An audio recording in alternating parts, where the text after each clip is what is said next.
नमस्कार, आप देख रहे हैं न्यूज़ 18 का डिजिटल प्लेटफॉर्म और मैं हूं आपके साथ रश्मि शंकर। सदन के मॉनसून सत्र में विदेशी अंशदान यानी FCRA से जुड़ा संशोधन विधेयक 2026 अब सीधे कानून बनने की राह पर आगे नहीं बढ़ेगा। सरकार ने इसे विस्तृत जांच और सुझावों के लिए संसद की संयुक्त समिति यानी JPC के पास भेज दिया है। दोनों सदनों ने इसे JPC को भेजने की प्रक्रिया को मंजूरी दी है, लेकिन सवाल है कि JPC क्या है और अब इस बिल के साथ आगे क्या होने वाला है।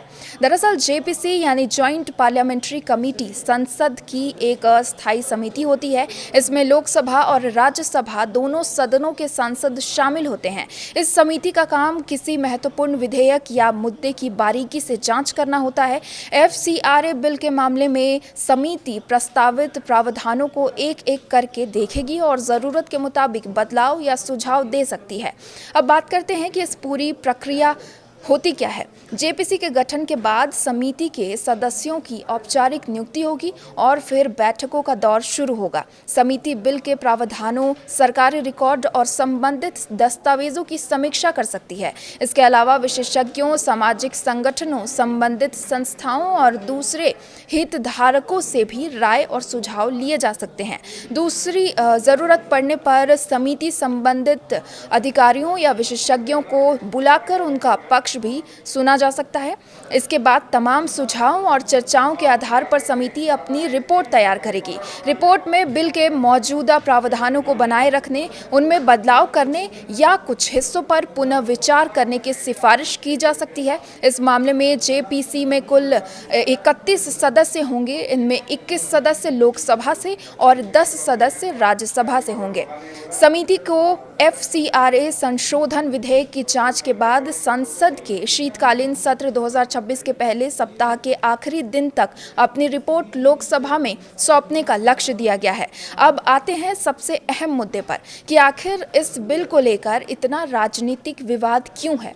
विपक्ष का आरोप है कि प्रस्तावित संशोधन से अल्पसंख्यक और धार्मिक संस्थाओं पर असर पड़ सकता है। कांग्रेस और समाजवादी पार्टी ने बिल के कुछ प्रावधानों पर सवाल उठाते हुए इसे वापस लेने की मांग की है।